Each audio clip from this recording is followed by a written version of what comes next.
యెషయా ప్రవచన గ్రంథం 58వ అధ్యాయము 11వ వచనం. యెషయా గ్రంథం 58వ అధ్యాయం 11వ వచనం. యెహోవా నిన్ను నిత్యము నడిపిస్తాడు. క్షామకాలమున ఆయన నిన్ను తృప్తిపరిచి, కరువు కాలమైన ఆయన నిన్ను తృప్తిపరుస్తాడు. నీ ఎముకలను బలపరచు. నీ ఎముకలన్నిటిని దేవుడు బలపరుస్తాడు. నీవు నీరు కట్టిన తోటవలెను, ఎప్పుడు ఉబుకుచుండు నీటి ఊట వలె ఉంటావు.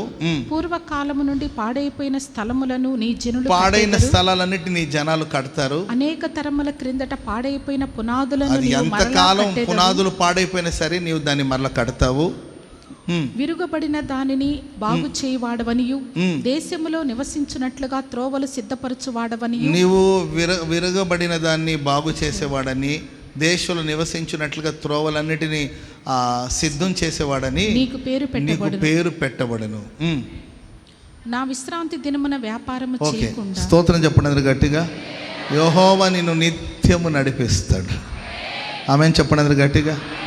ఈ ఒక్కరోజే కాదు, 1వ తారీఖు మాత్రమే కాదు, ఆదివారం మాత్రమే కాదు, సంపూర్ణ రాత్రి ఉపవాస ప్రార్థన కూడిక రోజు మాత్రమే కాదు. నా దేవుడు నిత్యము నిన్ను నడిపించునుగాక. నిత్యము యెహోవా నిన్ను నడిపించునుగాక. నిత్యము ప్రభు నిన్ను నడిపించునుగాక. ఈరోజు మొదలుకొని మీరు గమనించండి, ప్రతిరోజు ఆయన మీ కుడి చేతిని పట్టుకుని నడిపించబోతూ ఉన్నాడు. ప్రతి స్థలమందు మీరు దేవుని సన్నిధిని అనుభవించబోతూ ఉన్నారు. హల్లెలూయా. ప్రతిరోజు ఆయన నడిపింపును, నా దేవుడే నన్ను నడిపిస్తున్నాడనే ఒక స్పర్శ లేకపోతే ఆ స్పృహ దేవుడు మీకు దయచేయునుగాక. ఆమేన్. అప్పుడు క్షామకాలమైనా కూడా మనల్ని దేవుడు తృప్తిపరుస్తాడు. కరువు రావచ్చు, కష్టాలు రావచ్చు, ఆర్థిక ఇబ్బందులు రావచ్చు, ఆంధ్ర రాష్ట్రం అప్పుల పాలు అవ్వచ్చు, చెప్పలేమని. అంటే న్యూస్లో చెప్తున్నారు, అప్పులు ఏది చేయాలని అప్పులు తీసుకొచ్చి కట్టాలి, ప్రతిదానికి అప్పు. ఇక్కడ చాలామంది అప్పుల బాధలో వాళ్ళు ఉన్నారు. మీరు కొన్న కారు మీద అప్పు ఉంది, ఏంటండి, మీరు కొన్న బైక్ మీద అప్పు ఉంది, ఇంటి మీద లోన్ ఉంది, చదువుకుంటున్నారు కదండి, అది కూడా లోన్ మీదే చదువుకుంటున్నారు. అప్పులు ఉండొచ్చు, ఎక్కడ చూసిన అప్పులు, రుణ బాధలు ఉండొచ్చు, క్షామకాలం లాగా అనిపించవచ్చు. కరువు కాలంలో కూడా మనల్ని సంతృప్తిపరిచి తృప్తిగా ప్రభు నడిపించబోతున్నాడు. హల్లెలూయా. మన ఎముకలన్నిటిని ఆయన బలపరుస్తాడు. ఆమె ఎముకల ఆరోగ్యాన్ని దేవుడు మీకు దయచేయబోతున్నాడు. ఎవరి బోన్ హెల్దీగా ఉంటుందో వాళ్ళు హెల్దీగా ఉంటారు. ఎవరి ఎముకలకి కుళ్ళు పడుతుందో వాళ్ళ ఆరోగ్యం దెబ్బతింటుంది. సో కాబట్టి మీ ఎముకలు కావలసిన కాల్షియంని దేవుడు సమృద్ధిగా దయచేయునుగాక. మీ ఎముకలంతటిని కూడా దేవుడు ఆరోగ్యవంతముగా దేవుడు మార్చునుగాక. మీ దేహానికి దేవుడు ఆరోగ్యాన్ని ప్రసాదించునుగాక. మీరు ఎలా ఉంటారో తెలుసండి, నీరు కట్టిన తోటలాగా ఉంటారు. ఆమె నీరు కట్టిన తోట చూడండి, ఎల్లప్పుడూ సస్యశ్యామలంగా ఉంటుంది. బైబిల్ అదే మనం చూస్తాం. నీటి కాలువల యోరాన నాటబడినదై ఆకు వాడక. ఈ మాసమంతా మనం ఎవరు వాడిపోము. ఆమె చెప్పండి గట్టి. వాడిపోవడం అంటే దిగులుగా ఉండడం. ఏమైందమ్మా బ్రదర్, ఏమైందంటే ఏదో దిగులు, ముఖాలు వాడిపోతూ ఉంటుంది. వాడిపోయే అనుభవాలే ఉంటుందండి. ఎందుకంటే మనం ఎక్కడున్నాం తెలుసండి, నీటి కాలువల యోరాన మనం నాటబడి ఉన్నాము. ఆకు వాడక తన కాలమందు ఫలమిచ్చు చెట్టు వలె మనం ఉండబోతున్నాం. చప్పట్లు కొడుతూ హల్లెలూయా. ఎప్పుడు నువ్వు ఉబుకుచు ఉండు నీటి ఊటవలె. తోటలాగా ఉండబోతున్నాము, నీటి ఊటలాగా ఉండబోతున్నాము. పక్కన వాళ్ళని చూసి చెప్పండి, తోటలాగా ఉండబోతున్నాము, నీటి ఊటలాగా ఉండబోతున్నాము. ఉబుకుతూనే ఉంటుంది, నీటి ఊట ఉబుకుతూనే ఉంటుంది. ఆమె తొట్టిలో పిండి తరగలేదు, బుడ్డిలో నూనె తరగలేదు. పిండి తవ్వే కొద్దిగా తీసే కొద్దిగా పిండి వస్తూనే ఉందండి. Praise the lord. మీరు సంతోషించే కొద్దిగా ఆ సంతోషమైన ఊట పొంగి ప్రవహిస్తూనే ఉంటుంది, ఉత్సాహం పొంగి ప్రవహిస్తూనే ఉంటుంది. మీలో బలం అనేది తగ్గిపోదండి. నీటి ఊటలాగా ఉబుకుతుంటారు. అలాంటి ఒక శ్రేష్టమైన అనుభవాలు నా దేవుడు మనల్ని నిత్యము నడిపించునుగాక. హల్లెలూయా.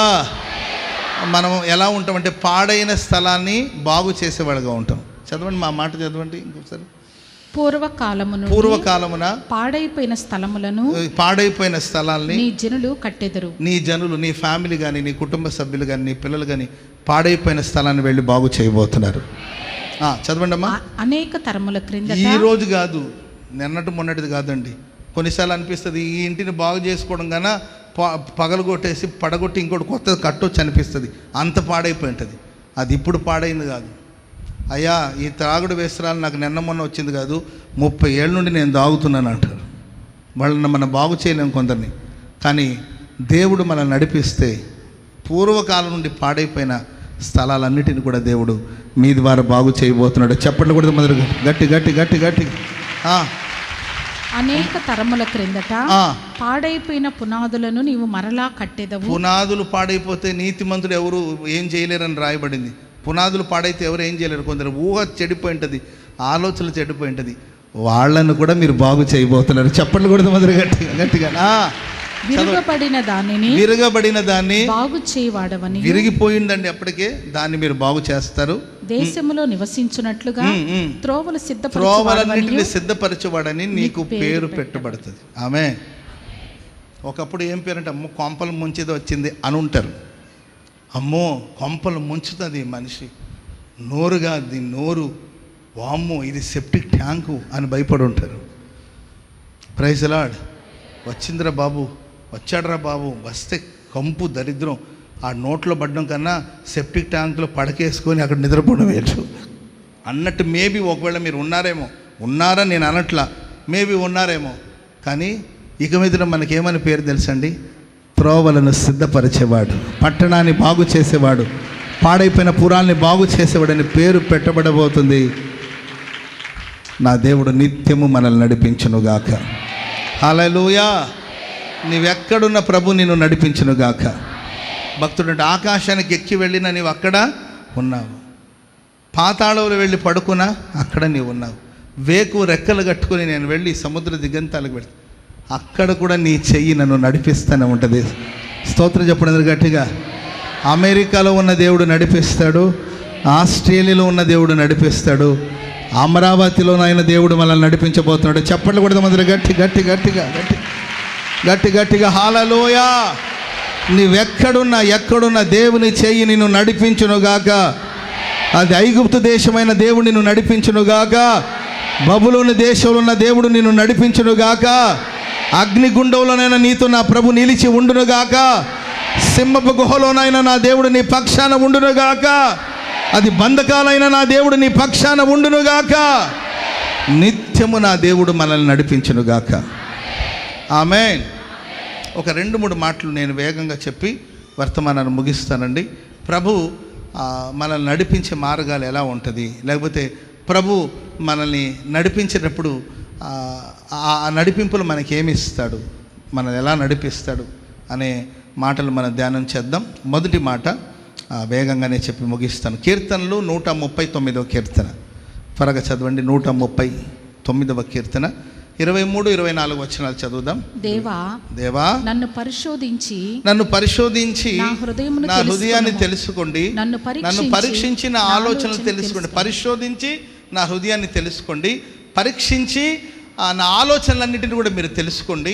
నీకు ఆయాసకరమైన మార్గం నా యందు ఉన్నదేమో చూడండి. నీకు ఆయాసకరమైన మార్గాలు నాలో ఉన్నదేమో చూసి నిత్య మార్గమందు నన్ను నడిపించండి. నిత్య జీవానికి వెళ్ళే మార్గమందు ప్రభు మనల్ని నడిపించునుగాక. దేవుడు మనల్ని ఎక్కడి వరకు తీసుకెళ్ళాలి తెలుసండి? నిత్య జీవాన్ని మనం పొందాలి. ఏ మార్గం ఇది? నిత్య మార్గము, నిత్య జీవాన్ని ఇచ్చే మార్గం. సో ఈ నిత్య జీవాన్ని ఇచ్చి, లేకపోతే ఈ నిత్య మార్గంలో ప్రభు మనల్ని నడిపించాలంటే ఆయనకు ఆయాసకరమైన మార్గాలు మనలో ఒకవేళ ఉన్నదేమో, దేవుని ఆయాసపరిచే విషయాలు, దేవుని చిత్తానికి వ్యతిరేకమైన విషయాలు, దేవుని వాక్యానికి విరుద్ధమైన కార్యాలు ఏదైనా ఉంటే వాటన్నిటిని దేవుడు తొలగించి నిత్య జీవాన్ని కలిగించే మార్గాలు దేవుడు మనల్ని నడిపించునుగాక. నిత్య మార్గంలో ప్రభు మనల్ని నడిపించునుగాక. ఆమేన్. పరిశుద్ధ గ్రంథంలో 2 స్త్రీల గురించి మనం చదువుతాం. ప్రియుల సంఘాల్లో కూడా 2 గుంపులు వాళ్ళు ఉంటారు, సేవలో 2 గుంపులు వాళ్ళు ఉంటారు. రెండు సంఘాలకు మనం పోల్చవచ్చు. వాళ్ళు ఎవరంటే, ఒక ఆమె లేయా, రెండో ఆమె రాహేలు. వీళ్ళిద్దరిని రెండు సంఘాలకు పోల్చవచ్చు, లేకపోతే ఒక సంఘములో ఉన్న రెండు గుంపులు వాళ్ళకు పోల్చవచ్చు. ఇద్దరు కూడా గొప్ప ఉద్దేశంతోనే బయలుదేరారు. యాకోబు వాళ్ళకి వివరించి చెప్పాడు, మీ నాన్న ఇలా మోసం చేశాడు, ముఖాన్ని మార్చాడు, 10 సార్లు జీతాలు మార్చాడు అంటుంటే, ఇక మా నాన్నతో ఇక పని మాకు లేదు. మా నాన్న మమ్మను డబ్బు కోసం అమ్మేశాడు. 7 సంవత్సరాలు కొలువు చేయించుకొని, 14 సంవత్సరాలు కొలువు చేయించుకొని మమ్మల్ని నీకు అమ్మేశాడు. ఇక ఆయనతో మాకేం పని, ఇక మా తండ్రి ఇంటితో మాకు పని లేదు, బయలుదేరదాం అని లేయా బయలుదేరింది, రాహేలు బయలుదేరింది. స్తోత్రం చెప్పండి గట్టిగా. మీరందరూ కూడా తండ్రి ఇంటిని విడిచిపెట్టే వచ్చారు, లోకం వద్దనే వచ్చారు. అవునా? లోకం వద్దు, పాపం వద్దు, ఇక జీవించే జీవితం ప్రభు కోసం, నా లైఫ్ ప్రభుకు సమర్పించుకుంటాను, ఈ దేహం దేవునిది, ఈ దేహం దేవాలయం, విడిచిపెట్టి వస్తాను. కొన్నిసార్లు దేవుడు మనల్ని జీరో స్టేజ్కి తీసుకెళ్ళిపోతాడు. ఒట్టి చేతులతో ప్రభు నిలబెడతాడు. Praise the lord. మనకు అనిపించే, దేవా ఏందయ్యా నన్ను ఒట్టి చేతులతో నిలబెట్టావు, మా నాన్న మాకు ఆస్తిని ఇవ్వలేదు, ఉంది ముసలోడికి ఆస్తి, కానీ ముసలోడు అసలు ఆస్తి ఇవ్వడానికి ముందుకు రావట్లేదు, మమ్మల్ని ఒట్టి చేతులతో నిలబెట్టాడు, కంప్లైంట్ ఇద్దాం అనుకుంటున్నాం, ఇది మా నాన్న ఆస్తి కాదు, మా తాత ఆస్తి, స్టేషన్లో కంప్లైంట్ ఇస్తే, లేకపోతే ఆయన మీద కోర్టులో కేసు వేస్తే మా వాటా ఆస్తి మాకు వస్తుంది, పని చేయొచ్చు కదా అని మీరు అనుకోవచ్చు ఒక్కొక్కసారి. మా నాన్న ఏమి ఇవ్వలేదు, మా తాత ఏమి ఇవ్వలేదు, మా పూర్వీకులు ఏమి ఇవ్వలేదు అని కొన్నిసార్లు పితరుల ఆస్తిని గురించి ఆలోచించి, మాకేమీ రాలేదండి పాస్టర్ గారండి, మా పెద్దలు మాకేమి ఇవ్వలేదండి, మా తల్లిదండ్రులు మాకేమి ఇవ్వలేదండి అని ఒకవేళ మీరు బాధపడుతున్నారేమో. మన పూర్వీకులు, మన పితరులు మనకేమి ఇవ్వాల్సిన అవసరం లేదు. మేబీ ఆ ఆస్తిలో ఆశీర్వాదం ఉండొచ్చు, శాపం కూడా ఉండొచ్చు, చెప్పలేము మనం. వాళ్ళు రైట్ వేలో సంపాదించారో రాంగ్ వేలో సంపాదించారో మనకు తెలియదు. మన పూర్వీకులు, మన పితరులు, మీ నాన్న, మీ తాత నీతిగానే సంపాదించారో యథార్థంగా సంపాదించారో మనకు తెలియదు. మొత్తం మీద వాళ్ళు ఇచ్చేశారు మనకు. మరి ఆ ఆస్తిలో దోషం ఉందో అపవిత్రత ఉందో మనకు తెలియదు. కాబట్టి ఇస్తే మంచిది, దోషం ఉంటే స్తోత్రాలు చెప్పి పోగొడదాం. Praise the lord. ఇవ్వకపోయినా మనం దిగులు పడాల్సిన అవసరం లేదు. కొన్నిసార్లు దేవుడు నిల్ ఆ స్టేజ్కి ప్రభు తీసుకొస్తాడేమో. అబ్రహాంతో అన్నాడు, నీ తండ్రి ఇంటిని, నీ స్వజల్ని, నీ కలిగిన సమస్తాన్ని విడిచిపెట్టి రమ్మని ప్రభు చెప్పాడండి. అన్నీ విడిచిపెట్టి వచ్చాడు అంతే. యాకోబు ఒక చేతికర్రతో మాత్రమే నది దాటి వెళ్ళాడు. హల్లెలూయా. ప్రభు వదిలేశాడండి. ప్రభు వదిలేశాడా? సర్వశక్తి గల దేవుడు మనం విడిచిపెట్టి వచ్చాం. పేతురు అంటాడు, దేవా నీ కోసం మా వలల్ని విడిచాం, మా తల్లిదండ్రులను విడిచాం, బంధువులు విడిచాం, సమస్తాన్ని విడిచి నేను వెంబడిస్తున్నాం అంటే దేవుడు అన్నాడు, నా కోసం ఏదేదైతే విడిచిపెట్టి వచ్చారో దాన్ని నూరంతలుగా దయచేయడమే కాకుండా పరలోకంలో నిత్య జీవాన్ని దయచేస్తాను. చప్పట్లు కొడదాం అందరూ గట్టిగా హల్లెలూయా, హల్లెలూయా. మంచిది. ఇద్దరు మంచి ఉద్దేశంతోనే బయలుదేరి వచ్చారు. ఇద్దరి ఉద్దేశం మంచిది. కానీ కొంత దూరం ప్రయాణం చేసిన తర్వాత లేయా గుడారాన్ని, రాహేలు గుడారాన్ని వచ్చి చూస్తే, రాహేలు గుడారంలో దేవునికి ఆయాసకరమైన విషయాలు ఉన్నాయి. లేయా గుడారాల్లో వెళ్ళి చూస్తే గుడారం శుభ్రంగా ఉంది. ఆమెను చెప్పండి గట్టిగా. ఎంత వెతికినా, ఎక్కడ వెతికినా, ఎక్కడ ఏ దోషం లేదండి. దేవునికి ఆయాసకరమైన అనుభవాలు ఏమీ లేవు. ఆమెన్. రాహేలు గుడారంలో రాహేలు యాకోబు చేత ప్రేమించబడింది. ఎంతగా యాకోబు ప్రేమించాడంటే రాహేలు కోసం ఎన్ని సంవత్సరాలు కొలువు చేశాడు చెప్పాలి. ఎన్ని సంవత్సరాలు? 7 ఏళ్ళు కాదు, 14 ఏళ్ళు. 14 ఏళ్ళు ఆ అమ్మాయి కోసమే.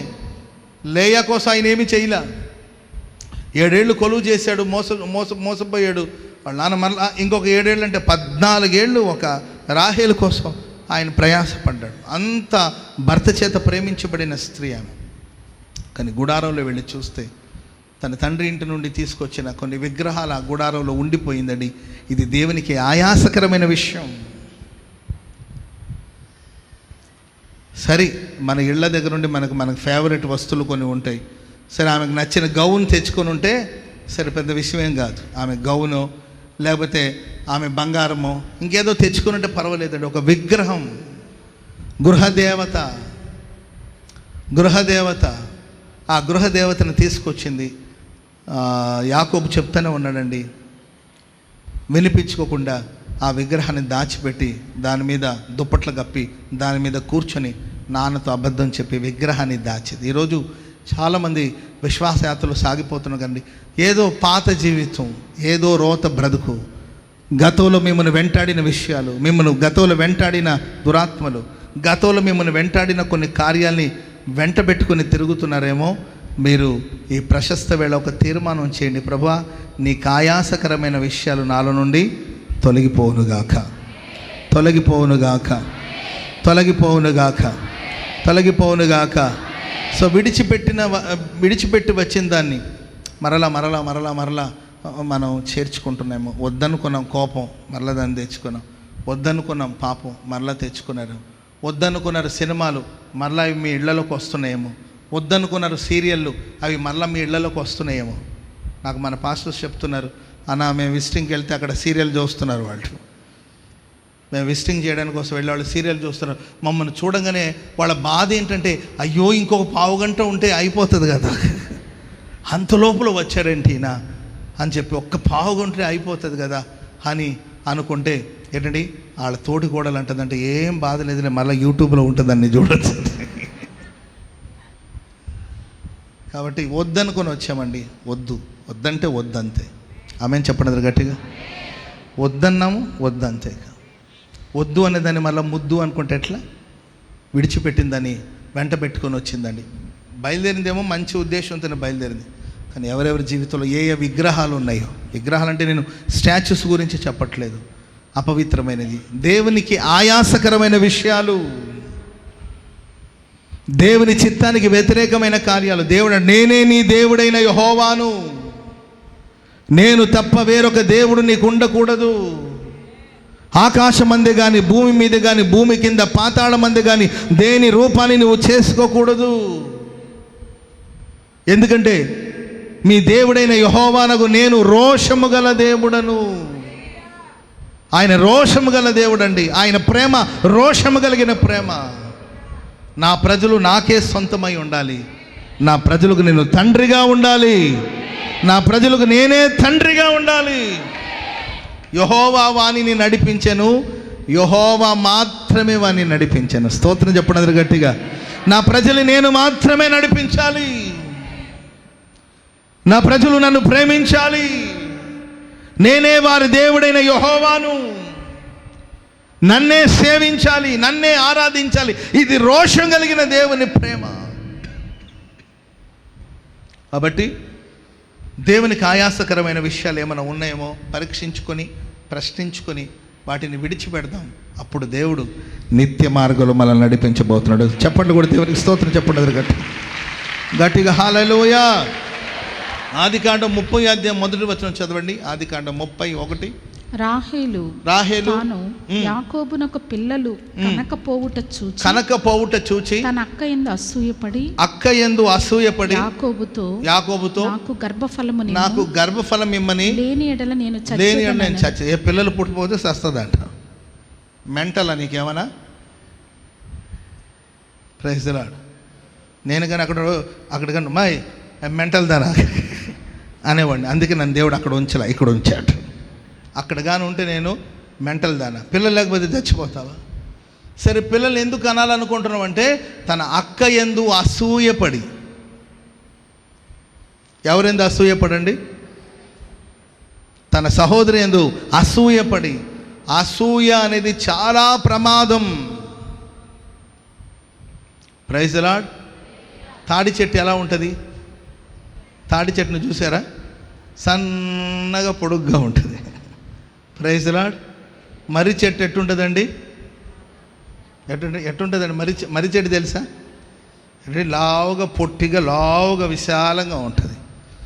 తాడి చెట్టులాగా ఉన్నావా? తాడి చెట్టులాగానే ఉండదు. మర్రి చెట్టులాగా ఉన్నావా? మర్రి చెట్టుకుంటే బాధ మర్రి చెట్టుకుంటుంది, తాడి చెట్టుకున్న బాధ తాడి చెట్టుకుంటుంది.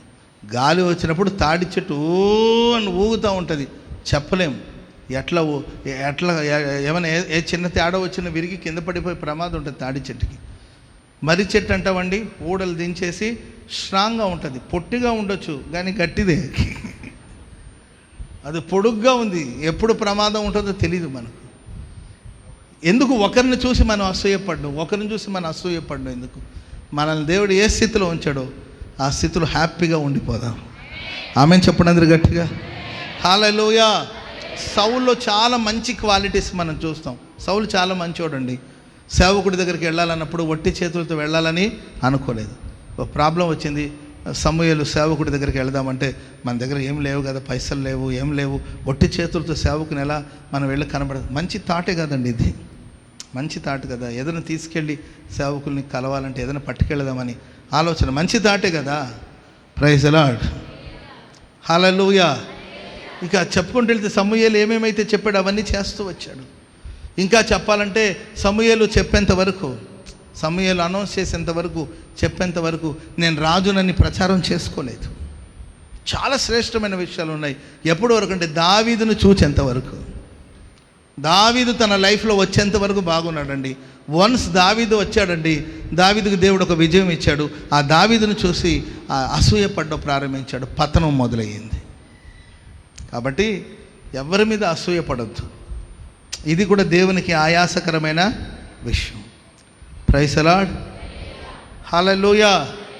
సరే, పిల్లలు ఎవరికైనా కలిగితే సంతోషించు, తప్పేమని చెప్పండి, సంతోషించు. ఎవరైనా ఇల్లు కట్టారా సంతోషించు, ఎవరైనా బండి కొన్నారా సంతోషించు.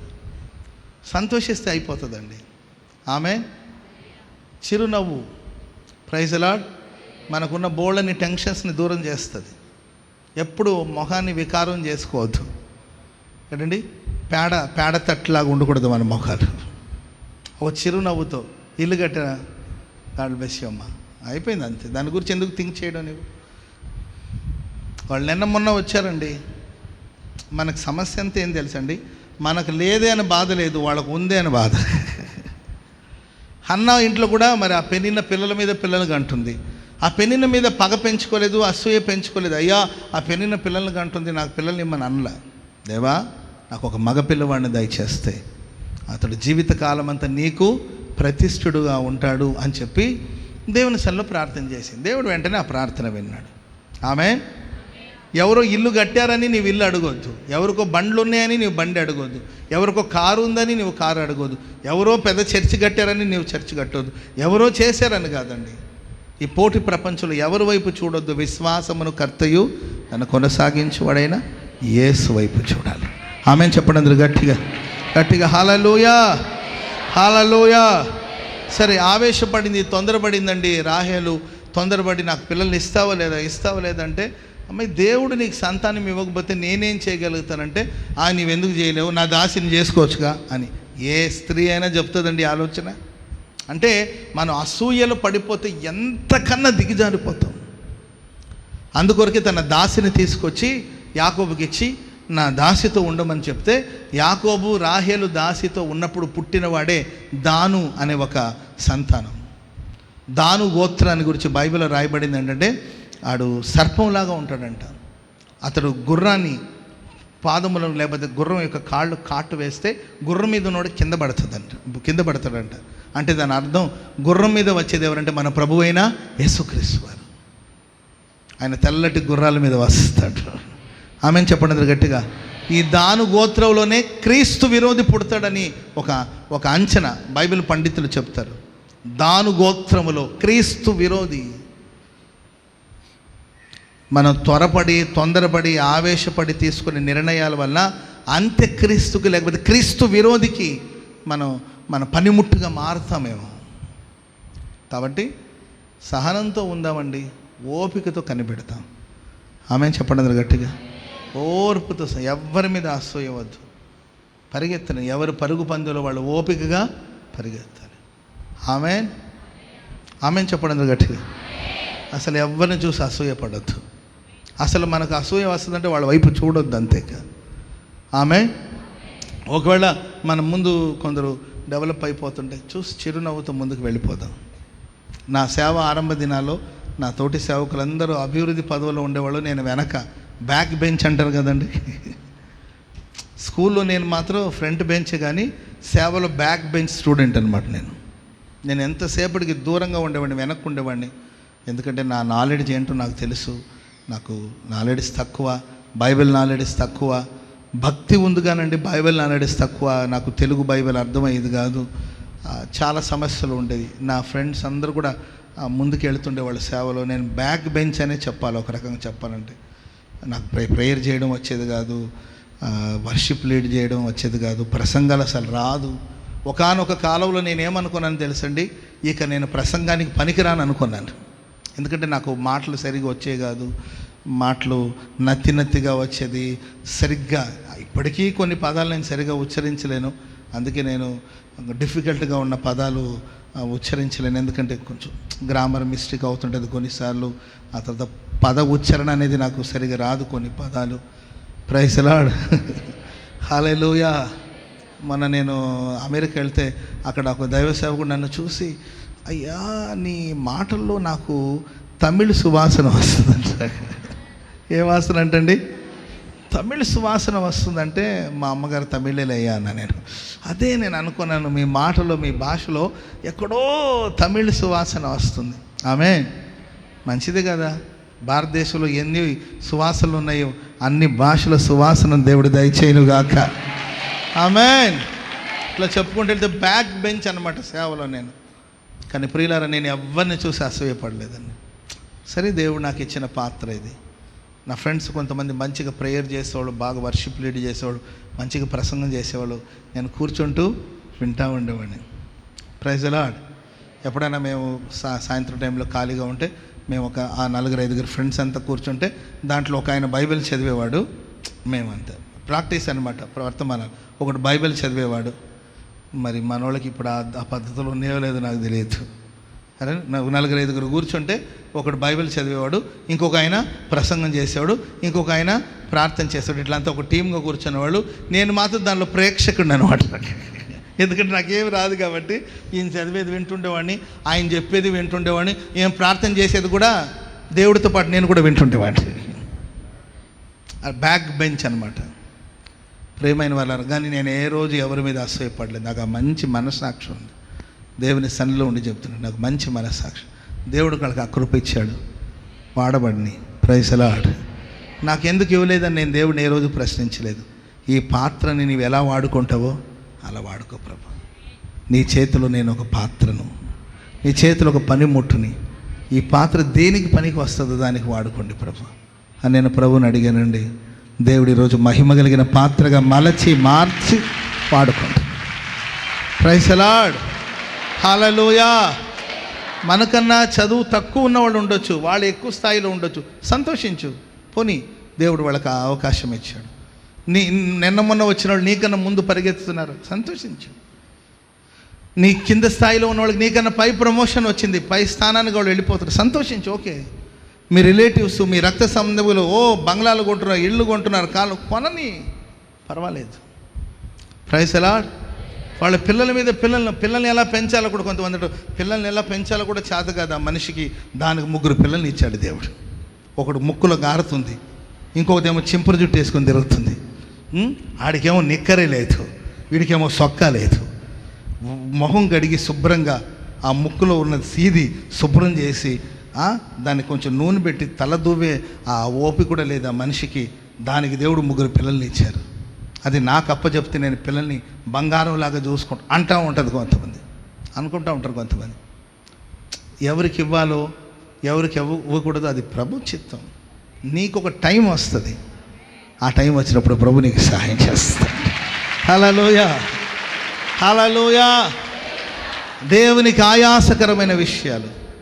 ఒకటి, విగ్రహాలు తీసుకొచ్చి ఇంట్లో పెట్టింది. రెండోదిగా ఒకటే పోరు, ఒకటే అసూయ, ఒకటే కోపం, ఒకటే తప్పుడు మార్గంలో సంపాదించాలి అనే ఆలోచన మనం రాహేల్లో చూస్తాం.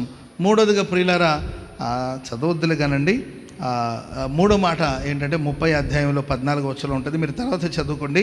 అదేంటంటే, ఓ రోజు లేయా కొడుకు రూబేను పుత్రదాత వృక్ష ఫలము అనే ఒక ఫలం, అదొక ఫ్రూట్ అనుకోండి.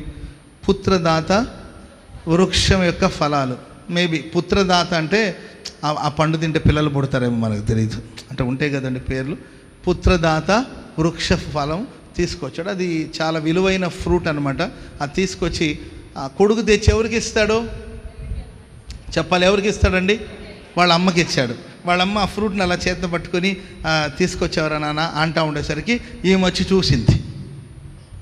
ఎలాంటి శాడిస్ట్ అంటే వాళ్ళ అబ్బాయి ఏదో ఆమెకి తెచ్చాడు, నీకెందుకమ్మా అంటే వచ్చి ఎక్కడిది ఇది ఎవరు తెచ్చారు అని వచ్చింది. నా కొడుకు తీసుకొచ్చాడు, రూబేన్ తీసుకొచ్చాడు అంటే, అవునా మరి నాకు ఇస్తావా నాకు అంటది రాహేలు. నా కొడుకు తెస్తే నీకెందుకు ఇస్తానే అనింది వాళ్ళ అక్క. గుడ్డిదే కానీ పాపం గట్టిగానే సమాధానం చెప్పింది. ఎందుకే నా భర్త పెళ్ళి ముందు నన్నగారు చేసుకొని నా భర్తను లాగేసావు, చాలు మళ్ళీ నా కొడుకేదో నాకు తెచ్చిస్తే దీన్ని కూడా లాగేస్తావా? 24 గంటలు మా ఆయన నీ చుట్టే తిరుగుతున్నాడు. నువ్వు రెండో భార్య, నేను మొదటి భార్యని, కానీ నీ చుట్టే తిప్పుకుంటున్నావు. నేనేమన్నా అడుగుతున్నానా నీ జోలి కోసం? నా కొడుకేదో నాకు కనీసం ఆ పండు తినే యోగ్యత కూడా నాకు లేదు, దీన్ని కూడా వచ్చి పోటీ పడతావేంటే పనికి మాలదన్న అని ఉంటుంది లేయ. అప్పుడు ఏమంటది, సర్లే కానీ మా ఆయన్ని నీ దగ్గరికి పంపిస్తాను, ఫ్రూట్స్ నాకు ఇచ్చేయమని భర్తను లేయకి ఇచ్చి పండుని ఈమె తీసుకునేది. దీన్ని మనం ఆత్మీయంగా ఆలోచిస్తే భర్త అనగా మన ప్రభు అయిన యేసుక్రీస్తు వారు. యేసుక్రీస్తుని ఆమెకి ఇచ్చేసి పండు ఈమె తీసుకున్నది. అర్థమైందండి? లౌకికమైన కార్యాల కోసం ఈరోజు దేవుణ్ణి విడిచిపెడుతున్నారా? ఈరోజు ప్రపంచంలో జరుగుతున్న సమస్య అదేనండి. మన అవసరాల కోసం యేసయ్యను వదిలేస్తున్నాం. ఒకవైపున యేసు, మరొక వైపున లోకం. సాతానుగాడు అంటాడు, ఈ లోక మహిమంతా నీకు ఇస్తాను, దేవుణ్ణి వదిలేసి నాకు సాగిలపడవంటే, సాతానా నా వెనకపో, సాతానా తొలగిపో.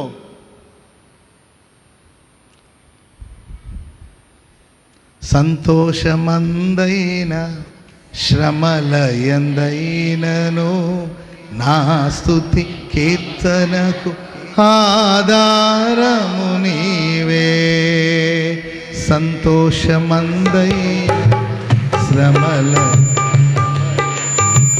నా స్తుతి కీర్తన ఆధారము, కలనైన మరువను నీవు నడిపిన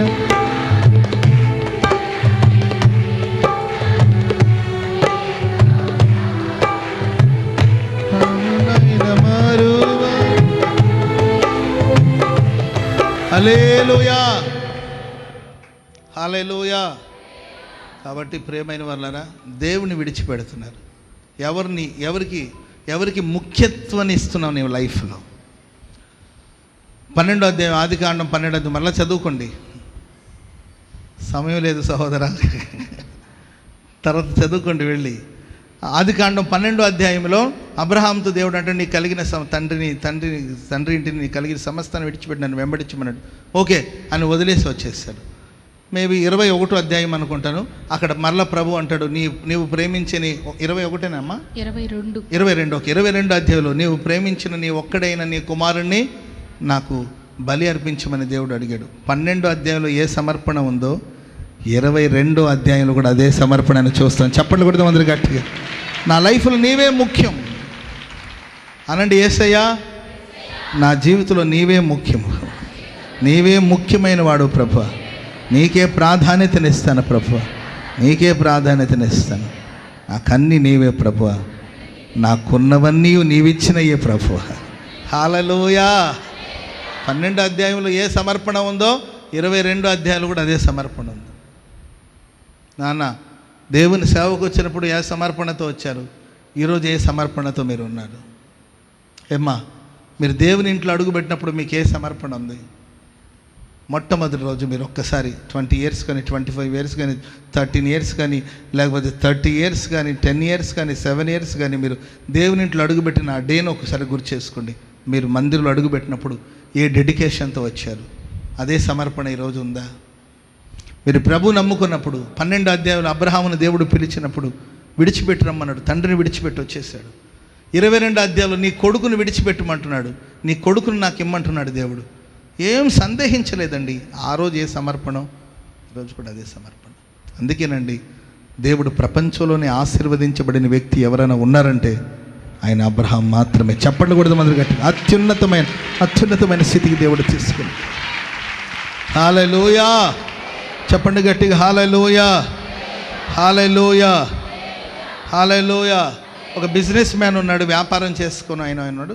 సండే ఆయనకు బాగా వ్యాపారం జరుగుతుంది, ఆదివారమే మంచి వ్యాపారం. కానీ డిసైడ్ అయ్యాడు ఆయన, నాకు వ్యాపారం కన్నా నా దేవుడే ముఖ్యం. ఆదివారం కొట్టు కట్టేస్తాడు. ఆ రోజు మంచి వ్యాపారం, బంధువులు రక్త సంబంధికులందరూ, మరి వ్యాపారమే ఆదివారం రా, వ్యాపారమే ఆదివారం, ఇటుంటే నువ్వు ఎలా బాగుపడతావు అంటే, అయినా నాకు పర్వాలేదు, నాకు దేవుడే ముఖ్యం. అరే తెలివి లేని వాళ్ళలాగా ఉంటే ఎట్లారా నీవు? నీవి తప్పేముంది? ఇప్పుడు హోసన్న లైవ్ అంతా వస్తున్నాయి కదా, కొట్లు కట్టేయకుండా కొట్టు తెరిచి ఆ టీవీలో ఆన్ చేసి నీ వ్యాపారం చేస్తూ ఉండు, పప్పులు ఉప్పులు అమ్ముతూ ఉండు, మధ్య మధ్యలో ఒక అల్లేలే చెప్తూ ఉండు. అర్థమైందండి? పప్పు ఉప్పు అమ్ముతూ ఉండు, మధ్యలో అల్లేలే చెప్తాడు. అటు వాక్యం అంటే తప్పే ఉందిరా. దేవుడికి మన శ్రమలని తెలుసు, మన బాధలు తెలుసు. సండేనే వ్యాపారం, ఆ రోజు నువ్వు కొట్టు కట్టేసి, ఆయన నాకు నష్టం లేదు, ఆదివారం కొట్టు కట్టేసి. వాళ్ళు అంటారు, అయ్యా మాకు సండే అయితేనే బాగుంటుంది, మీరు ఆ రోజు కొట్టు కట్టేస్తుంది, సండే క్లోజ్ అండి, మేము చర్చికి వెళ్తాం. Praise lord. ఇట్లంటే ఎట్లా అండి? వ్యాపారాలు చేసుకునే లక్షణం లేదు, మాకు వ్యాపార లక్షణం లేదండి, ఆరాధించే లక్షణమే ఉంది మాకు. హల్లెలూయా. సరే, మరి ఆదివారం వ్యాపారం లేకపోతే కొంచెం షాపు కొంచెం తగ్గుతుంది కదండి. వ్యాపారం తగ్గింది, ఫైనాన్షియల్గా వీక్ అయ్యాడు. అప్పుడు అంటారు, చెప్తే వింటావా నీవు? చూడు మనీ తగ్గుతుంది, డబ్బు తగ్గుతుంది. ఇంత క్రితం నీవు వ్యాపారం చేసేవాడు సండే, అప్పుడు ఎలా ఉండేది, ఇప్పుడు ఎలా ఉంది చూసుకో, కొంచెం గమనించుకోనన్నారు. ఏం పర్వాలేదు, దేవుని నిమిత్తం నష్టం వచ్చినా పర్వాలేదు నాకు, ఈ నష్టాన్ని కూడా నేను గొప్ప లాభంగానే భావిస్తాను. హల్లెలూయా. సంవత్సరం ఫేస్ చేశాడు, 2 years ఫేస్ చేశాడు, 3rd year 3 సంవత్సరాలు అలాంటి ఒక లాస్లోనే జరుగుతుంది వ్యాపారం. ఎవరేమన్నా ఆయన దాన్ని అంగీకరించలేదు. నో, దేవుడి వల్ల కాదు ఈ నష్టం, దేవుని వల్ల కాదు, నా వ్యాపారాల్లో జరుగుతుంది అంతే. టైం వస్తే దేవుడు సాయం చేస్తాడు. 3 years తర్వాత ప్రియులరా ఉన్నటువంటి వ్యాపారంలో గొప్ప మలుపు తిరిగిందండి. దేవుడు ఊహకు మించిన ఉన్నత కార్యాలు ప్రభు చేశాడు. హల్లెలూయా, హల్లెలూయా. సో మన దేవునికి ఇచ్చే ప్రాధాన్యత, దేవునికి ఇచ్చే ముఖ్యత. పండు ముఖ్యమా, యాకోబు ముఖ్యమా? Praise lord. యేసయ్య ముఖ్యమా, మనకు అవసరాలు, అక్కర్లు, ఉద్యోగాలు, వ్యాపారాలు ఇవి ముఖ్యమా? యేసయ్య ముఖ్యం మనకు, యేసయ్యే ముఖ్యం మనకు. ఆ యేసయ్యతో పాటు దేవుడు మనకు సమస్తాన్ని ఇస్తాడు. మొదటి దేవుని రాజ్యాన్ని, నీతిని వెతకండి. మనకేం కావాలో పరలోకమందున దేవుడు తెలుసు. మనం అడగకపోయినా మన అక్కర్లన్నీ ప్రభు తీరుస్తాడు. హల్లెలూయా. ఆయాసకరమైన మార్గాలు ఒకవేళ మనలో ఉంటే చూడండి, రాహేలు అన్ని ఆయాసకరమైన మార్గాలే. అందుకే ఆమె పితరుల సమాధి వరకు చేరుకోలేదండి. ఎఫ్రతా మార్గమున మరణించి బెత్లెహేము మార్గంలోనే ఆమె ఎఫ్రతా మార్గంలో పాతి పెట్టబడినట్లు లేఖనాలు మనం చూస్తాం. ఆమె పితరుల సమాధి వరకు వెళ్ళలేదు. అబ్రహాం పక్కన శారా ఉంటుంది, ఇస్సాకు పక్కన రిబ్కాని సమాధి చేశారు, యాకోబు పక్కన లేయాని సమాధి చేశారు. ఆమె చెప్పండి అందరు గట్టి. ఆ ముగింపు, ఆ గమ్యాన్ని వచ్చి ఆమె చేరుకోలేకపోయింది. ఎందుకంటే దేవునికి ఆయాసకరమైన మార్గాలు. అందుకే భక్తులు అంటాడు, నీకు ఆయాసకరమైన మార్గాలు నాలో ఉన్నదేమో, నన్ను పరీక్షించి పరిశోధించిన ఆలోచనలను తెలుసుకొని నన్ను నిత్య మార్గంలో నడిపించండి. ఇంకొక మాట చెప్తాను, ఫాస్ట్గా చదవండి. యెషయా గ్రంథం 57:18. యెషయా 57:18. నేను వాళ్ళ ప్రవర్తనను చూశాను, వారిని స్వస్థపరుస్తాను, వారిని స్వస్థపరిచి ప్రభు మనల్ని నడిపిస్తాడు. చప్పట్లు కొడుతూ దేవునికి స్తోత్రం చెప్పండి. స్వస్థత కలుగునుగాక, స్వస్థత కలుగునుగాక, ఆత్మకు స్వస్థత కలుగునుగాక, ఆత్మకు స్వస్థత కలుగునుగాక, దేహానికి స్వస్థత కలుగునుగాక. స్వస్థపరిచి నేను నడిపిస్తాను. ఆయాసకరమైన మార్గాల నుండి విడిపించి నిత్య మార్గంలో దేవుడు మనల్ని నడిపిస్తాడు. రెండవదిగా మనల్ని స్వస్థపరిచి ప్రభు నడిపిస్తాడు. ఆమె 18 సంవత్సరాల నుండి దేవుని మందిరంలో ఉందండి. ఎవరామె? నడుము వంగిపోయిన ఒక స్త్రీ. ఎన్ని సంవత్సరాల నుండి ఉందండి ఆ సమస్య ఆమెకి? 18 సంవత్సరాల నుండి ప్రాబ్లం ఉన్న విషయం ఏం చెప్పనండి, దేవుని మందిరంలోనే ఉందామె. ఆమె చెప్పండి అది గట్టిగా. నీకు ఎన్ని ప్రాబ్లం ఉన్నా నీవు ఎక్కడుండాలి చెప్పాలి, ఎక్కడుండాలి? ప్రాబ్లం వచ్చిందని సారాయి కొట్టుకు వెళ్ళకూడదు. బ్రాండ్లు మారుస్తున్నారంట, కొత్త బ్రాండ్లు వస్తున్నాయి. అర్థమైందండి? సమస్య వచ్చిందని చెప్పేసి మనం వేరే చోటుకి వెళ్ళకూడదండి. సమస్యలున్న ఆపదలున్న నీవు ఎక్కడ ఉండాలి? దేవుని సన్నిధిలోనే ఉంది. ఆమేన్. దారిలో పోయే వాళ్ళందరూ బాగుపడుతున్నారు. యేసయ్య దారిలో వెళుతున్నాడు. దారిలో ఒక ఆమె కనిపించింది. ఆయన వస్త్రపు చెంగుని ముట్టింది. వెంటనే ఆమె రక్తదారులు కట్టబడి. దారిలో ఉన్న వాళ్ళందరూ బాగుపడుతున్నారు. చర్చిలో ఉన్న మనం బాగుపట్ల. బాధే కదా. దారిలో పోయే వాళ్ళందరికీ మంచి జరుగుతుంది. Praise the lord. నాకు తెలిసిన వాళ్ళని ఒకరోజు మందిరానికి తీసుకొచ్చాను అంటుంటారు. రండి ప్రార్థనకి వెళ్దామని తీసుకొచ్చి ఆ రోజు వచ్చి వాళ్ళు బాగుపడిపోయారు. నేను ఇంచుమించు 6 సంవత్సరాల నుండి వస్తున్నాను. నాకేం స్వస్థత కలగట్లేదు. ఆమె నేను తీసుకొచ్చాను అన్నయ్య, వాళ్ళకి దేవుడు మేలు చేశాడు. నేను తీసుకొచ్చాను, వాళ్ళ ఇల్లు కట్టారు. నేను తీసుకొచ్చాను, వాళ్ళకి గర్భఫలం వచ్చింది. నేను తీసుకొచ్చాను, వాళ్ళ అమ్మాయికి పెళ్ళి అంట. నన్నేమో పెళ్ళి పెద్దగా ఉండమంటున్నారు. మా అమ్మాయి పెళ్లి కోసం నేను ఇంచుమించు 3 సంవత్సరాల నుండి స్లిప్పుల మీద స్లిప్పులు రాసేస్తున్నాను. కానీ మా ఇంట్లో జరగట్లేదు. నేను తీసుకొచ్చాను, 3 వారాలు రాలేదు, వెంటనే పెళ్లి చూపులకు వచ్చారు. ఒకసారి ఒక చూపుతోనే సంబంధాన్ని ఖాయం చేసేసారు. నన్నేమో పెళ్లి పెద్దగా ఉండమంటున్నారు. నా గుండె రగిలిపోతుంది, గుండె మండిపోతుంది. Praise the lord. మగాళ్ళకి బట్టతల వస్తుందంటే నాకు కూడా బట్టతల వస్తుంది అన్నయ్య అంటది ఆ తల్లి. రగిలిపోవాల్సిన అవసరం లేదు. దారిలో ఉన్న వాళ్ళందరూ బాగుపడుతున్నారు. దేవాలయంలో ఉంది, సమాజ మందిలో ఉంది. 18 సంవత్సరాల నుండి సాతానుగాడు ఆమెను అలా బంధించి ఉంచాడు. టైం వస్తుంది. ఆమె చెప్పడం గట్టి. ప్రతిదానికి ఒక నిర్ణయ కాలాన్ని దేవుడు నిర్ణయించి పెట్టాడండి. సమయం రాని ప్రభు సమీపించాడు. నిన్ను స్వస్థపరిచి నడిపించబోతున్నాడు. స్వస్థపరిచి నడిపించబోతున్నాడు. స్వస్థపరిచి నడిపించబోతున్నాడు. స్వస్థపరిచి నడిపించబోతున్నాడు. ఉపదేశం ఎక్కడుంటుందో అక్కడ నీ ఉండు. బోధ ఎక్కడైతే వినపడుతుందో అక్కడ ఉండు. దేవుని సన్నిధి ఎక్కడ ఉంటుందో అక్కడ ఉండు. అయ్యో సాతాను నన్ను బంధించేశాడు, సాతాను నన్ను కట్టేశాడు అని ఆలోచించొద్దు. నీవు ఉండు. ప్రభు నేను ఉంచిన చోటు ఉండు. ఓ టైం వస్తుంది. ఆ ప్రభు వచ్చాడు. ఆ రోజు ప్రభు వచ్చాడు. ప్రభు వచ్చి ఆమె మీద తన చేతులు ఉంచాడు. ఈ ప్రశస్త వేళ నా దేవుడు మీ ఒక్కొక్కరి మీద తన చేతులు ఉంచబోతున్నాడు. చేతులు ఉంచబోతున్నాడు. చేతులు ఉంచబోతున్నాడు. నీ బలహీనత నుండి నీ విడుదల పొంది ఉన్నావని ప్రభు చెప్పాడు. విడుదల పొంది ఉన్నావని ప్రభు చెప్పాడు. ఆమె చక్కగా నిలబడింది. చప్పట్లు కొడదాం అందరూ గట్టిగా గట్టిగా బిగ్గరగా ఒక చప్పట్లు కొడదాం.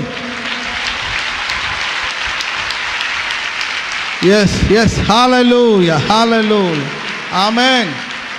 18 సంవత్సరాల సమస్య, 18 సంవత్సరాల సమస్య.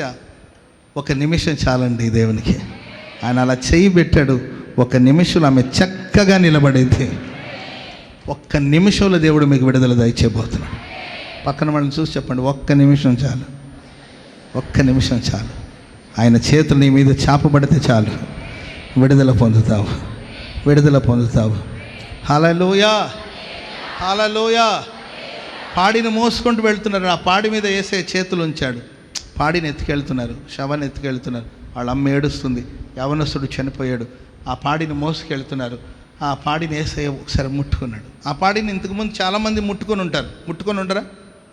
చాలామంది ముట్టుకొని ఉంటారు. ఆ పెట్టెని చాలామంది ముట్టుకొని ఉంటారు.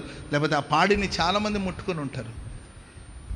మార్చి మార్చి మార్చి మార్చి వాళ్ళ భుజాల మీద వీళ్ళ భుజాల మీద మోస్తున్నారు. చాలామంది ఆ డెడ్ బాడీని ముట్టుకొని ఉంటారు. కొంతమంది ఆ డెడ్ బాడీని ముద్దు పెట్టుకుంటూ ఉంటారు. అదేం సరే, మనం దాన్ని విమర్శించకూడదు. ఎవరి అభిప్రాయాల వాళ్ళది. ముద్దు పెట్టుకుంటుంటారు కొంతమంది. ఏంటండి, కొంతమంది ఏడ్చి ఏడ్చి ఏడ్చి సీది ఆ శవానికి పోస్తుంటారు. అసలే ఆ శవం గంపు కొడుతుంటుందా, మరలా వీడు సీది దానికి ఎక్కడ ఖర్చు పంత దడిచిపోయి సీది దానికి పోస్తూ ఉంటారు. చాలామంది ముట్టుకొని ఉంటారు. చాలామంది ఆ డెడ్ బాడీ మీద పడి లేసి ఉంటారు. పడి ఏడ్చి ఉంటారు. కానీ ఎవరు ముట్టుకున్న మార్పు రాలేదండి. యేసయ్య పాడి నాకు ఒకసారి ముట్టుకున్నాడు. ఒక్కసారి ముట్టుకున్నాడు. అంతే. మరణం నిరర్ధకమైంది. జీవము అక్షయత వెలుగులోనికి వచ్చింది. చప్పట్లు కొడదాం అందరూ గట్టిగా. ఈరోజు ప్రభు నేను ముట్టుకోబోతున్నాడు. దేవుని చేతులు నీ మీదకి రాబోతుంది. దేవుని చేతులు నీ మీదకి రాబోతుంది. స్వస్థపరిచి దేవుడు నడిపించబోతున్నాడు. స్వస్థపరిచి నడిపించబోతున్నాడు. హల్లెలూయా హల్లెలూయా. 18 సంవత్సరాలు కట్టిపెట్టాడు సాతానుగాడు. నేను చెప్పినట్లు కుక్కి తొక్కిన పేనులాగా పడి ఉండాలి. నీవు నా ఇష్టమే నీ లైఫ్లో నెరవేరాలి, నేను చెప్పిందే జరగాలి అని 18 సంవత్సరాలు బంధించి పెట్టాడు. దేవుడు అంటాడు, ఒరే సాతానా నీ టైం అయిపోయిందిరా అనండి. సాతానా నీ టైం అయిపోయిందిరా. ఒరే సాతానా, ప్రైజ్ లార్డ్. కొంతమంది సాతాను గారు అంటారు, ఎంత గౌరవమో. ఒరే సాతానా నీ సమయం అయిపోయిందిరా, నీ సమయం అయిపోయింది. నా ప్రభు నన్ను వెతుక్కుంటూ వచ్చాడు. ఆయన నా మీద చేతులుంచే సమయం ఆసనమై ఉన్నది. ఆయన నన్ను ముట్టుకుంటున్నాడు. నా ప్రభు నన్ను ముట్టుచూ ఉన్నాడు. నేను విడుదల పొందుతూ ఉన్నాడు. హల్లెలూయా. 18 సంవత్సరాల నుండి ఆయన వేసిన ప్లాన్ అంతా ఒక నిమిషంలో దేవుడు అతని ఆలోచనలన్నిటిని తారుమారు చేసేసాడు. చక్కగా నిలబడకూడదు, తల ఎత్తి దేవుని చూడకూడదు, కన్నులెత్తి ప్రభుని చూడకూడదు, దేవుని మహిమపరచకూడదని సాతానుగాడు బంధించి ఉంచాడు. సాతాను యొక్క ఆలోచనలు, తంత్రాలన్నీ పటాపంచలైపోయింది. అంతే ఒక నిమిషంలో ఆమె చక్కగా లేచి నిలబడింది. ఆమె నిమిషం చాలండి ప్రభుకి. 3 నెలలు చూద్దాం, 3 నెలలు అబ్జర్వేషన్లో పెట్టాలి, 6 నెలలు అబ్జర్వేషన్లో పెట్టాలి, ఏం అవసరం లేదు. ఒక నిమిషం చాలంతే. ఆయన చేతులు నీ మీదకి వస్తే వెంటనే చక్కగా ఆమె నిలబడి దేవుని మహిమపరిచింది. ఆమె ఆయాసకరమైన మార్గాల నుండి విడిపించి నిత్య మార్గాల్లో దేవుడు మనల్ని నడిపిస్తాడు. రెండవదిగా స్వస్థపరిచి ప్రభు మనల్ని నడిపించబోతున్నాడు. జెఫన్యా గ్రంథం 3వ అధ్యాయం 20 వచనం. జెఫన్యా త్వరగా 3:20. జెఫన్యా 3:20. త్వరగా. ఆ కాలమున మీరు చూస్తూ ఉండగా నేను మిమ్మల్ని చెరలో నుండి మిమ్మను వెలుపలకు రప్పించి మీ అందరిని సమకూర్చిన తర్వాత మిమ్మల్ని నేను నడిపిస్తాను. నిజముగా భూమి మీద ఉన్న జనులందరి దృష్టికి నేను మీకు ఖ్యాతిని మంచి పేరును తెప్పిస్తాను. ఇదే యెహోవా వాక్కు. మంచి పేరిచ్చి ఖ్యాతినిచ్చి దేవుడు మనల్ని నడిపించబోతున్నాడు. మనం వెళుతున్న మార్గాల్లో మనకు మంచి పేరు కావాలి. సుగంధ తైలము కంటే మంచి పేరు, హల్లెలూయా, సాక్ష్యము, మంచి పేరు మనకు అవసరం. దేవుడు మనకు మంచి పేరు ఇచ్చి నడిపించబోతున్నాడు. ఇప్పటివరకు మనల గురించి ఏ పేర్లు వినబడిందో, ఎలాంటి సాక్ష్యాలు మనకున్నాయో తెలీదు. కానీ ఇక మీదట మనల గురించి దేవుని పట్టణమా, నిన్ను గురించి మనుషులు మిక్కిలి గొప్ప సంగతులు చెప్పుకుంటారు. హల్లెలూయా. నిన్ను చూసిన వాళ్ళందరూ ఒకరి చెవులు ఒకరు కొరుక్కుంటూ ఉంటారు. ఆమె మనం అర్ధగంట తర్వాత చూస్తే ఈమెకి చెవు ఉంటుంది, ఆమెకి చెవు ఉంటుంది. చెవు కొరుక్కొని తినేసి ఉంటారు. ఏం మాట్లాడుకుని ఉంటారు అని ఏం టెన్షన్ పడద్దు. మనకేమో మనల్ని చూసి ఎవరైనా, అర్థమైందండి, మనల్ని చూసి కొంతమంది, నాకు రైల్వే అంటే నాకు అలాంటి ఎదురవుతూ ఉంటుంది. రైల్వే స్టేషన్లో కానీ, ఆ తర్వాత బస్ స్టాండ్లో కానీ, ఫ్లైట్లో కానీ, చాలా చోట్ల. Praise lord. నేను ఫ్లైట్ ఎక్కానండి, ఒక ఆయన ఇలాగే చూస్తున్నాడు. చూస్తూ ఉంటే ఇక నేను పట్టించుకొని వెళుతున్నాను. అట్లాగే దూరం నుండి వస్తుంటే చూస్తూ ఉన్నాడు. దగ్గరికి వచ్చింది, సార్ మిమ్మల్ని ఎక్కడో చూశాను సార్ అంటున్నాడు. నన్ను ఎక్కడ చూస్తుంటారు ఏంటంటే, వెంటనే వాళ్ళు ఆవిడ, మీరు అబ్రామ్ పాష గారు కదా? అవునమ్మా, నేను అబ్రామ్ పాష, మాది పులివెందుల అండి, మా ఆయనది వరంగల్ అండి అని మొత్తం మీద అక్కడ పరిచయం చేసుకున్నారు. మనల్ని కొంతమంది దూరంలో ఉండగానే చూసి గుర్తుపడతా ఉంటారు. ఎవరైనా మనల్ని చూసి విచిత్రంగా చూస్తుంటే వీళ్ళు ఏమనుకుంటున్నారో అని మనకు కొంతమందికి ఉంటుందండి. అదొక కాంప్లెక్స్ అనమాట. కొంతమందికి ఏంటంటే ఎవరైనా మనల్ని చూసి వింతగా చూస్తుంటే ఏమనుకుంటున్నారు, నా గురించి అనుకుంటుంటారు. ఇక నీవు టెన్షన్ పడాల్సిన అవసరం లేదు. ఎవ్వరు నీ గురించి వింతగా చూసినా, విచిత్రంగా చూసినా, తప్పనిసరి నిన్ను గురించి గొప్ప సంగతులే వాళ్ళు మాట్లాడకపోతున్నారు. ఖ్యాతినివ్వబోతున్నాడు, మంచి పేరునివ్వబోతున్నాడు. మంచి పేరుని ఆయన నడిపింపులో దేవుడు నీ ఖ్యాతినివ్వబోతున్నాడు, మంచి పేరునివ్వబోతున్నాడు. భూమి మీద ఉన్న మనుషులందరూ నిన్ను గురించి గొప్ప సంగతులు మాట్లాడుకొందురు గాక. భూమి మీద ఉన్న మనుషులందరూ కూడా నిన్ను గురించి గొప్పగా మాట్లాడుకొందురు గాక. హల్లెలూయా. దేవుడు నీకు తోడే ఉండుట మేము చూసాము. అసూయపడిన మనుషులు అంటారు, దేవుడు నీకు తోడే ఉండుట మేము చూసాము. నీతో మేము పెట్టుకోలేం బాబు, నీతో గొడవ పెట్టుకోలేం, సంధి చేద్దాం, సమాధాన పడదాం. హల్లెలూయా. సంధి చేసుకుని సమోసాలు అమ్ముదాం, సమాధానంగా ఉండిపోదాం. ఆమేన్ చెప్పండి అందరూ గట్టిగా. హల్లెలూయా. నా దేవుడు ఆ విధంగా మనల్ని నడిపించును గాక. వాక్యం సరే, యెహోవా నేను నిత్యము నిత్యము. ఇప్పుడే ప్రభు స్టార్ట్ చేశాడండి. మీరు ఇక్కడ నుండి లేచి వేసే ప్రతి అడుగులో నా ప్రభు నీకు తోడుగా ఉండబోతున్నాడు. ప్రతి అడుగులో నా దేవుడు నీకు తోడుగా ఉండబోతున్నాడు. ప్రతి అడుగులో దేవుడు నీకు తోడుగా ఉండబోతున్నాడు. ప్రభు నేను నడిపించబోతున్నాడు.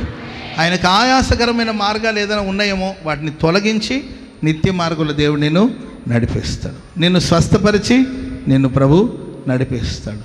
మూడోదిగా ఖ్యాతిని, మంచి పేరు ఇచ్చి ప్రభు నేను నడిపిస్తాడు. ఈ మాటల్ని మన వినికిడిలో స్థిరపరిచి ఆశీర్వదించి కాపాడునుగాక. దయచేసి అందరూ లేచి నిలబడండి. ఒక చిన్న ప్రార్థన చేసుకుందాం. ప్రేమాస్వరూపి పరిశుద్ధుడు అయిన మా తండ్రి, నీ పరిశుద్ధ నామానికి స్తోత్రం చెల్లిస్తూ ఉన్నాం. గడిచిన 6 మాసాలు మీ కృపలో ఎంతగానో దాచి కాపాడి, మా జీవం మీ కృపలో దాచి ఆయుష్ను పొడిగించి 7వ నెల మీరు మాకు ఇచ్చారు. ఈ ప్రత్యేక ప్రార్థనా కూడికి ఆయా ప్రాంతాల నుంచి మమ్మల్ని అందరినీ మీ సన్నిధికి సమకూర్చినందుకై నీకు స్తోత్రం చెల్లిస్తూ ఉన్నాం. ఆరంభం నుంచి ఇంతవరకు ఆత్మ సారథ్యములో పరిశుద్ధాత్ముడా సమస్తమును మీరు జరిపించుతూ వచ్చినందుకై నీకు స్తోత్రం చెల్లిస్తూ ఉన్నాం. తండ్రి, మీ దాసులను మీ పక్షమై మీరు నిలవబెట్టుకొని ఈ మాసం మా పట్ల మీకున్న నిత్య సంకల్పం ఏమై ఉన్నదో లేఖనాల ద్వారా బహుతేటగా మీరు మాతో మాట్లాడుతూ వచ్చారు. తండ్రి, నీకు స్తోత్రం. నిత్యము నేను నిన్ను నడిపిస్తాను అని చెప్పని అభయం ఇచ్చి మమ్మల్ని ధైర్యపరిచినందుకై నీకు స్తోత్రం. క్షామ కాలమున మమ్మల్ని తృప్తిపరిచి బలపరిచి నీరు కట్టిన తోట వలె ఎప్పుడు ఉబుకుచు ఉండు నీటి ఓట వలె ఉండాలని మా ఎడల మీకున్న నిత్య సంకల్పాన్ని బట్టి నీకు స్తోత్రం.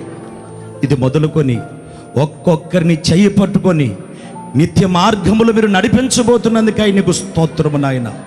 మా పితరులని అలనాడు ఏ రీతిగా మీరు నడిపిస్తూ వచ్చారో, పగలు మేఘస్తంభముగా రాత్రి అగ్నిస్తంభమై అనుక్షణము వెన్నంటి తోడయుండి కనుపాప వలె ఎలా కాపాడి నడిపిస్తూ వచ్చారో, అలాగున ఈ నెల ఇది మొదలుకొని మమ్మల్ని నడిపించాలని మీరు ఉద్దేశించిన ఉద్దేశములన్నిటిని బట్టి నీకు స్తోత్రం చెల్లిస్తూ ఉన్నాం. తండ్రి, మా జీవిత పయనంలో మీ ఆలోచన చొప్పున మేము జీవించాలి, నడిపించబడాలి అంటే మాలో ఉండవలసిన చక్కటి అనుభవాలు ఏమై ఉన్నాయో మీరు తేటగా మాతో మాట్లాడుతూ వచ్చినందుకు స్తోత్రం. యేసయ్యా, నిత్య మార్గములో మేము జీవించి నడిపించబడాలని మీరు తలంచారు నాయన. మా యందు మీకు ఆయాసకరమైన అనుభవాలు ఏవి ఉండకూడదు అని చెప్పి మీరు స్పష్టంగా మాట్లాడారు. నీ పాద సన్నిధిని సమీపించిన ప్రతి ఒక్కరిని ఈ రాత్రి మీ రక్తముతో పరిశుద్ధపరిచినందుకు స్తోత్రం. మీ రక్తముతో ఒక్కొక్కరి అంతరంగాన్ని శుద్ధి చేసి ఆయాసకరమైన ప్రతి అనుభవాన్ని మీరు తొలగించమని ప్రార్థన చేయించు ఉన్నాం. యేసయ్యా, నీకు స్తోత్రం. మాలో ఆయాసకరమైన అనుభవాలు తండ్రి అసూయని, మాలో ఆయాసకరమైన అనుభవాలు తండ్రి అనేకమైన ఉన్నాయి అని చెప్పని మీరు సెలవిచ్చారు. చేదైన వేరు ఏది మాలో ఉండకుండా మీ రక్తముతో, వాక్యముతో, ఆత్మతో పరిశుద్ధపరిచి నిత్యమైనటువంటి మీ మార్గములో మమ్మల్ని నడిపించమని ప్రార్థన చేయించు ఉన్నాం. యేసయ్యా, ఇదిగో నీ సన్నిధికి వచ్చినటువంటి ప్రజల యొక్క ప్రతి అనుభవాన్ని, స్థితిగతులన్నిటినీ ఎరిగిన దేవుడు నాయన. నేను వారి ప్రవర్తన చూశాను, స్వస్థపరిచి నేను నడిపిస్తాను అని చెప్పని సెలవిచ్చారు నాయన. ఇదిగో తండ్రి, రాత్రి నీ పాదాల చెంత చేరి ఉన్న నీ ప్రియులను గాయపరచబడి మీ హస్తముతో తాకి సర్వ శరీరములో ఉన్న ప్రతి బలహీనతల్ని మీరు తొలగించినందుకై నీకు స్తోత్రం. నూతన ఆరోగ్యం ఇచ్చినందుకు స్తోత్రం. నూతన బలం ఇచ్చినందుకై నీకు స్తోత్రం. నూతనమైన మార్గాల్లో నడిపించబోతున్నందుకై స్తోత్రము నాయన. 18 సంవత్సరాల నుంచి తండ్రి అవస్థపడుతున్న వ్యక్తిని క్షణములో మీరు బాగు చేశారు నాయన. తండ్రి, మిమ్మల్ని స్తుతించి చేతులెత్తి మిమ్మల్ని ఆరాధించలేనటువంటి దేవా 13 సంవత్సరాలుగా బాధపడుతున్నటువంటి ఆమెని స్వస్థపరిచిన దేవుడివి. ఈ రాత్రి నీ పాదాల చెంత చేరి ఉన్న ఒక్కొక్కరిని మీరు ముట్టి బాగు చేసినందుకై స్తోత్రం. మా కొరకు గాయపరచబడి మీ హస్తము చాపి నీ ప్రజలను మీరు తాకి సమస్త బలహీనత నుంచి విడిపించమని ప్రార్థన చేయించు ఉన్నాం. తండ్రి, నీకు స్తోత్రం నాయన. చెరలో నుంచి మీరు మమ్మల్ని విడిపించి మంచి పేరు, ఖ్యాతిని మాకు కలగచేసి నడిపించాలని మీరు తలంచారు. నవ జీవనమైన మార్గాల్లో ఇది మొదలుకుని మమ్మల్ని ఒక్కొక్కరిని నడిపించబోతున్నందుకై నీకు స్తోత్రము నాయన. తండ్రి, అనేకులకు సాక్ష్యార్థంగా మీ నామానికి మహిమార్థంగా ఈ నెల ఇది మొదలుకొని మీరు మమ్మల్ని జీవింపు చేసి నడిపించబోతున్నందుకై నీకు స్తోత్రం. విత్తబడిన మాటలన్నీ కూడా విన్న ఒక్కొక్కరి హృదయాల్లో పరిశుద్ధాత్ముడా మీరు నీరు కట్టి ఫలింపు చేయమని ప్రార్థన చేయుచు ఉన్నాం. తండ్రి, మీ దాసులని మరింత కృపతోనూ అభిషేకముతోనూ ఆరోగ్యముతోనూ మీరు నింపండి. అనేక జనములకు జాతులకు ఆశీర్వాదకరంగా మీరు మార్చమని ప్రార్థన చేయుచు ఉన్నాం. మీ నిత్యమైనటువంటి సంకల్పం అంతయు మీ దాసుల పట్ల నెరవేర్చి సాక్షిగా నిలవమని, ఇంతవరకు ఈ కార్యక్రమాలన్నిటిని కూడా ఆశీర్వాదకరంగా జరిపించినందుకు యేసయ్యా నీకు స్తుతి స్తోత్రాలు చెల్లించుకుంటూ సర్వఘనత మహిమా ప్రభావాలు మీకు ఆరోపించుకొని యేసు ప్రశస్త నామమున ప్రార్థన చేసి అడిగి పొందుకొని ఉన్నాము తండ్రి. ఆమేన్, ఆమేన్. మన ప్రభువైన యేసుక్రీస్తు కృప, తండ్రి అయిన దేవుని ప్రేమ, పరిశుద్ధాత్మని సన్నిధి, సమాధానం ఇప్పుడు ఎల్లప్పుడూ దేవుని కృప నిరంతరం మనకు తోడయ్యుండి నిత్యము నడిపించునుగాక. ఆమేన్, ఆమేన్.